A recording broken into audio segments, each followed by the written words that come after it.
Hello दोस्तों, नमस्कार। मेरा नाम है कृष्ण मोहन और आप हैं ज्ञान अमृत ऑनलाइन पे। जी हाँ दोस्तों, आज हम लोग बात करेंगे news headlines for school morning assembly.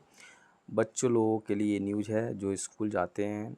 First from national news की बात करें तो अर्ली वाइस प्रेसिडेंशियल इलेक्शन। जी हाँ दोस्तों, जैसा कि आपको पता है कि जगदीप धनखड़ जो कि वाइस प्रेसिडेंट हुआ करते थे, उन्होंने रिजिग्नेशन लेटर दे दिया।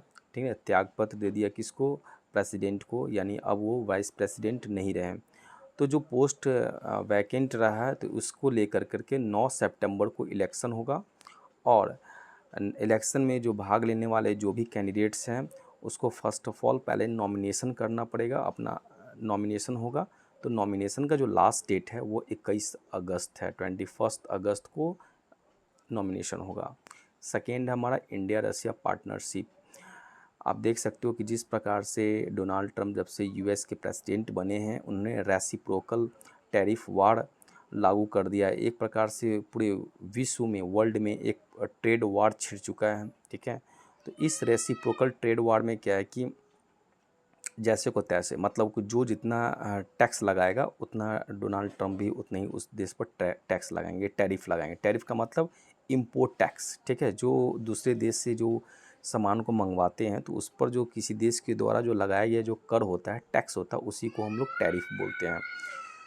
तो इसी टैरिफ वार के बीच में क्या हो रहा है कि इंडिया रशिया जो पार्टनरशिप है एक नए लेवल तक पहुंच जा रहा है। एक फ्रेंडशिप भी एक अच्छे लेवल पर पहुंच रहा है और ट्रेड पार्टनर भी अच्छे बन रहे हैं। पीएम मोदी ने फिर से दोहराया कि हमारा रशिया जो है ना, दोनों के बीच में जो दोस्ती है, ठीक है, वो बहुत अच्छी है।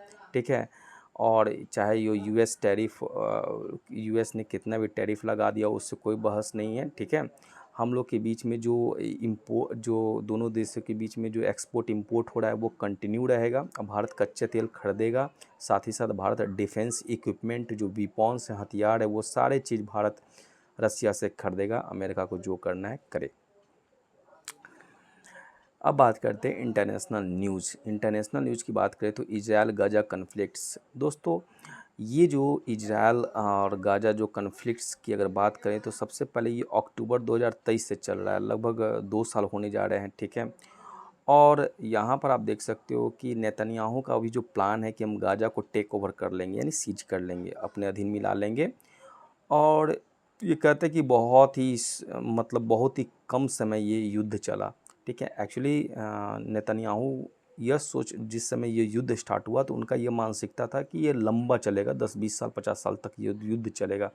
लेकिन उससे भी ये नहीं पता था कि इतना कम समय यानी 2 साल में ही निपट जाएगा। भाई, नेतन्याहू को ये लग रहा है कि 2 साल कम हुआ। ठीक है, यहाँ तो 2 दिन 5 दिन कोई युद्ध लड़ता है तो है ना, उसकी हालत ख़राब हो जाती है। ये 2 साल बंदा 2 साल 3 साल से युद्ध ही लड़ रहा है, सभी देशों से लड़ रहा है। ठीक है, बहुत सारे कंट्री से लड़ रहा है, लेबनान से, गाजा से, हमास से, ईरान से। ठीक है, और फिर भी थक नहीं रहा है। तो उसको यह लग रहा है नेतन्याहू को कि मैंने बहुत ही कम युद्ध लड़ा। ठीक है, ठीक है, तो अभी ये प्लान बना रहा है कि किसी ढंग से ये गाजा को सीज कर ले। ठीक है, टेक ओवर कर ले। और डिस्पाइट लो जो ह्यूमैनिटेरियन क्राइसिस आया हुआ, खास करके गाजा के लोग डिस्प्लेस हो रहे हैं, देश छोड़ कर के बाहर दूसरे देश में जाकर के बस रहे हैं। इराक में, ईरान में, सऊदी अरब में, पाकिस्तान में, लेबनान में, अलग अलग बगल जो भी देश मिल रहा है वहाँ वहाँ भाग रहे हैं, गाजा छोड़ कर के जा रहे हैं।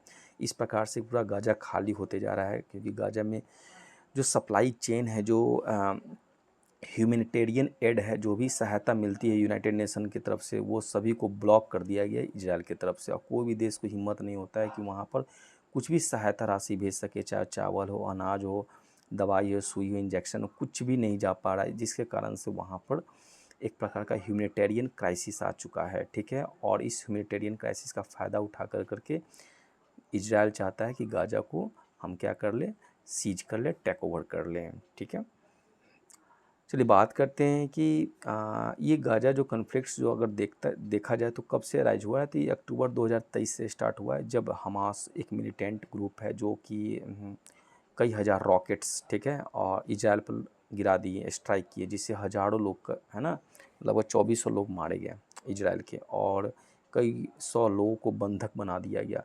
तो उसके जवाब में इजराइल ने क्या किया, हमास पे अटैक किया, लेबनान पर अटैक किया, उसके जितने भी हाइडआउट्स, जितने भी मतलब कि छिपने का जो जगह था, ठीक है, सबको निस्तानाबूद कर दिया, सबको ख़त्म कर दिया। और ये युद्ध कंटिन्यू अभी भी चल ही रहा है, ठीक है। बात करते हैं माउंट वेसुवियस वाइल्ड फायर। ये माउंट वेसुवियस जो एक पहाड़ जो है ना, ये एक्चुअली इसका जो फॉर्मेशन हुआ है एक वॉल्केनिक इरप्शन से हुआ, और ये इटली में पड़ता है। जिस समय ये वॉल्केनिक इरप्शन हुआ था, लगभग फर्स्ट सेंचुरी एडी की मैं बात कर रहा हूँ, तो उस समय इटली के 2 शहर को ये निगल लिया था। इतना पावरफुल ये है ना वॉल्केनिक इरप्शन था। तो यहाँ पर भी आग लग गया, और इसके वजह से जितने भी जो रूट्स थे है ना, इटालियन जो अथॉरिटी, इटालियन गवर्नमेंट ने क्या किया, इस सारे रूट्स को क्या कर दिया, चेंज कर दिया, ताकि लोग आग के चपेट से बच सके। एयर रूट्स को चेंज कर दिया गया है ना, रोड रूट्स को चेंज कर दिया गया, बहुत सारे चीज़ फायर, और वहाँ पर फायर फाइटर्स को इंगेज किया गया, डिप्लॉय किया गया, ताकि आग को रोका जा सके। Thank you.